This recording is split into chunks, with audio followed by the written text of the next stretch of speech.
So next, I want to introduce Valerie Bergman. She is a data and artificial intelligence architect at Microsoft, and she's going to continue talking about the topic of being bold. So Valerie, the stage is yours. Good morning. I am a new Zoom user, so I am hoping that you can all hear me, right? We can. Okay. Yes, so I am going to go ahead and share my screen. And I am going to move into presentation mode.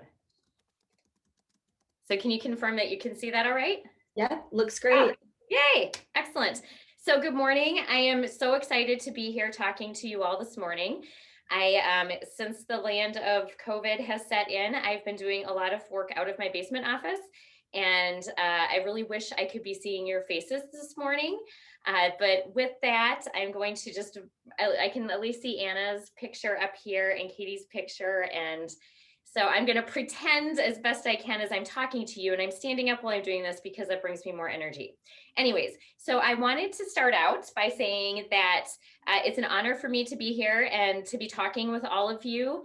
And who I am is I'm Valerie, and I work at Microsoft, and I work in our Microsoft Technology Center as a data and artificial intelligence technical architect. And I think that's funny because when I hear other people's titles, I usually don't really know what they mean. And there's a lot about who I am that isn't just about my job title. So what I'm going to go through today is I'm going to talk a little bit about how I got where I am, and I'm going to talk about the big lessons that I've learned along the way that maybe could help you on your journey. So in addition to working at Microsoft, I also am a person who loves to think strategically. I love to get things going and make things happen. I love to assemble teams and figure out other people's strengths so that we can figure out how we can support one another. I am very positive, so I have a lot of enthusiasm for what I do. And I also, though, like to see things through to success. So I'm good at arranging things and getting us from point A to point B, which is hopefully the finish line. So that little bit down there, the strategic activator, maximizer, positivity arranger, I took something that's called StrengthsFinder, and StrengthsFinder is free. So if you want to take it, you can take it as well. There's a paid report that you can get that's really detailed, but you can get a free quick hit report. And part of what I wanted to bring to you in one of my learnings is know yourself. So know who you are, and who you are is bigger than what you do. It's bigger than skills that you've learned. It's bigger than where you've come from. And spend time in your journey reflecting on who you are. And I am constantly learning new things about who I am, what I'm able to accomplish, and figuring out where I want to go. So where I started out is I am this one right here. And I started out in a family of almost all women. I do have a dad, but I have two sisters, a myriad of aunts. I have now 4 daughters. I have 2 nieces. But in this world that I grew up in, I was always told that I can be anything that I put my mind to becoming. So I feel like I was very fortunate that my parents instilled in me this belief that I could do anything, that the sky was the limit. And I don't know if you were all raised with that same belief, but hold on to that, because I think that is absolutely true for every single one of us on this planet.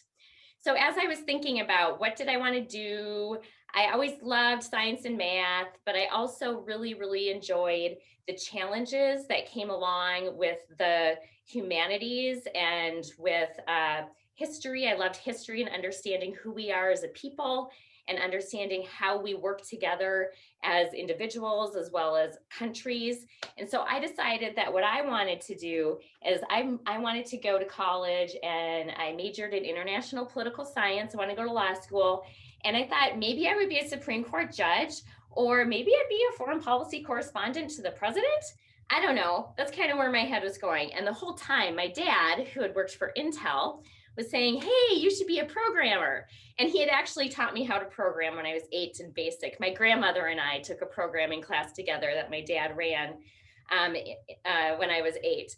but I was like, programming is cool. Yes, it's fun, whatever, but I don't really look like the people that go to the IT and the computer programming classes. At the time, there were very few women, and by the time you got to college, most people had dropped out of those classes that were women.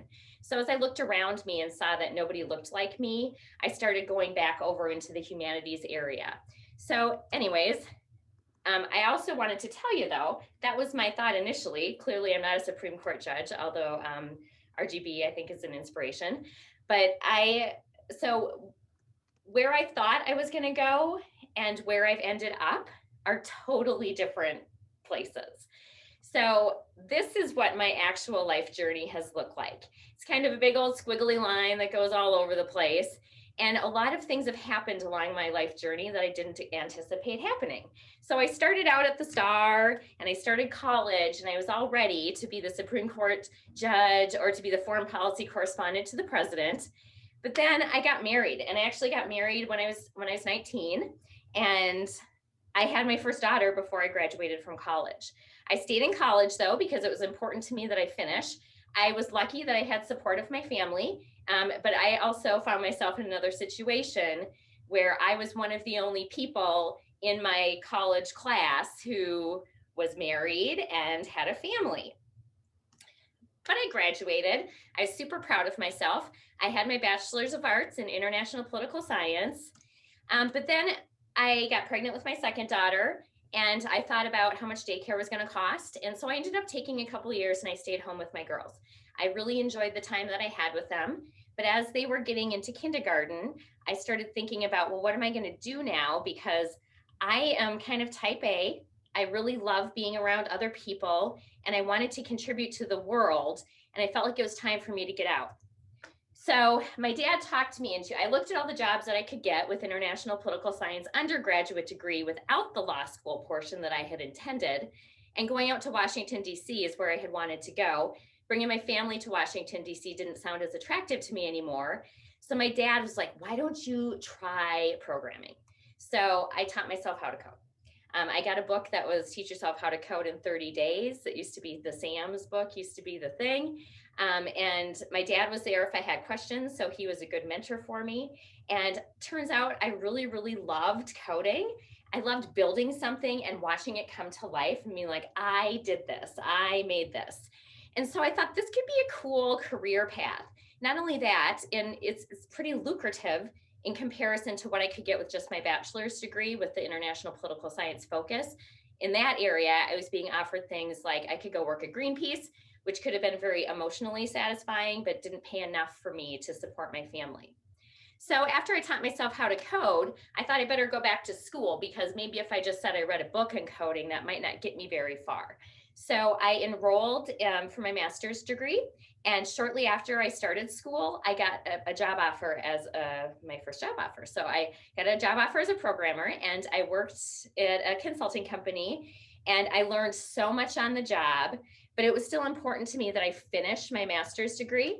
So I continued on and got my master's degree. So in addition to my international political science, I got a master's degree in a master's of science in software engineering. And from there, I've had a whole bunch of experiences in between there and my starting at Microsoft, but I ended up at Microsoft. And Microsoft, at first it was a little bit intimidating for me to go to a company of the size of Microsoft. I have worked at a lot of smaller companies in my time, but I've also done a lot of consulting and worked for or doing projects for a lot of bigger companies. So when I got the job offer at Microsoft, I was really excited about my potential to have impact that went beyond my local community. But it was a little scary because I felt like I might just be a number at Microsoft. Turns out being at Microsoft has been one of the biggest learning experiences of my career. Microsoft has a huge community of people that help me grow and that support who I am. And I have loved it there. And it was only a couple years ago that I switched my focus into strictly data and artificial intelligence, which is a huge new space. And just so you know, I haven't arrived at my final destination yet. I'm just going to keep on changing the world. So that is my journey. And what I've learned along the way is make sure that you're curious. So be a life learner. Try to understand other people's points of view. Surround yourself with people that you might not agree with, but who you respect. Ask questions. Don't ever be afraid to ask questions. Really lean in and try to understand something that's new to you or a point of view that's different than yours. And really hold on to those opportunities. Right now, you're at a place in your life where the sky is the limit. Try all kinds of things. And if you're trying something new, try it with passion. The other thing that I've learned along the way is that you are going to fail. Take chances anyways. You will fail. You will fail at a task. You will fail at something bigger than a task. But you know what you do? You get up and you try it again, because you know what else? If you look around you, everyone else around you has failed before, because that is how we learn. So take those chances and have fun when you're taking the chances, and be kind to yourself when you fail. Failing is part of the learning process. I've also learned that there are things that might happen to you in your life that are unexpected. You might run into very rough waters. I really didn't expect, honestly, to get married when I was 19. That wasn't part of my original life plan. I didn't expect to have some of the loss that I've had in my life. I have 4 daughters. I never expected to have 4 children. Things are going to happen to you that are going to upset the apple cart, that might feel like they're throwing you off track. But I love the saying by Franklin Delano Roosevelt that a smooth sea never made a skilled sailor. All of the challenges that pop up in front of you, those are the things that are going to form who you are and shape you into the strong person that you can become. So don't be afraid of the challenges that pop up. They're part of what shape you. I also put in this saying, vulnerability is not about winning and it's not about losing. It's about having the courage to show up and to be seen. This is a quote by Brené Brown. I love her. But what I love about Brené Brown is she has this whole theme about showing up with authenticity, not being afraid to be yourself, not being afraid to show up with your whole heart. That's what she says courage means. So when I think of courage is not about being brave and winning. Courage to me is about going into a place where you are so scared to go, but going anyways. And like Brianna was saying, using your voice, being heard, and speaking up when you need to speak up, but show up authentically. Be who you are, and don't ever be ashamed of who you are. Hold on to that. I'm pretty a casual person. I was told once earlier in my career that maybe I would maybe seem more professional if I could be more buttoned up and formal, but that's not who I am. So there were a couple of years of my career where I tried really hard to be very formal and serious, but I lost that. That isn't how I win trust of people, because that's not who I am. On the inside, I'm very casual and friendly, and I love to smile, and I love to joke around. And when I show up as my authentic self, that's how I gain the trust of people. And that's how I develop relationships with people that are more meaningful than just business. And the biggest thing that I have taken away is this idea that I love this proverb, if you want to go fast, go alone. If you want to go far, go together.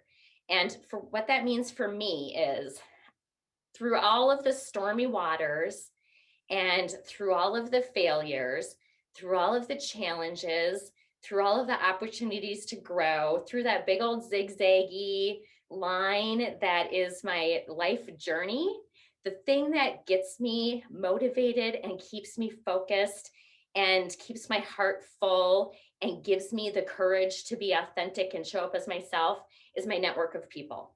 So in addition to my family is a huge part of my network. I have really close friends that do things like run races with me and help pushing me.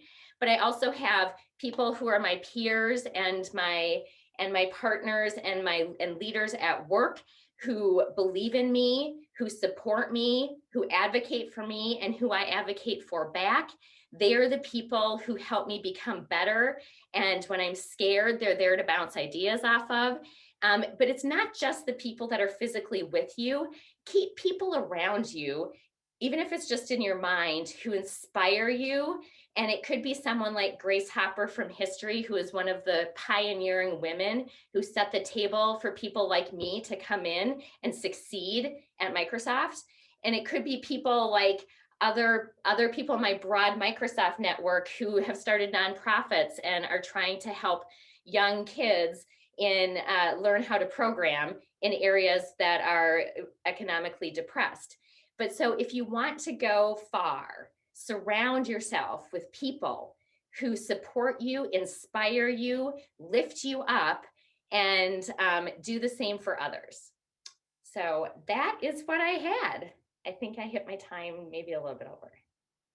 No, that was perfect. Thank you so much. It is really inspiring to see how your journey has been non-linear, Oh and my to know gosh, crazy. that there's not one path, and it's just really encouraging for me, and I'm sure everyone else on the call to hear that. So thank you so much. Thank you.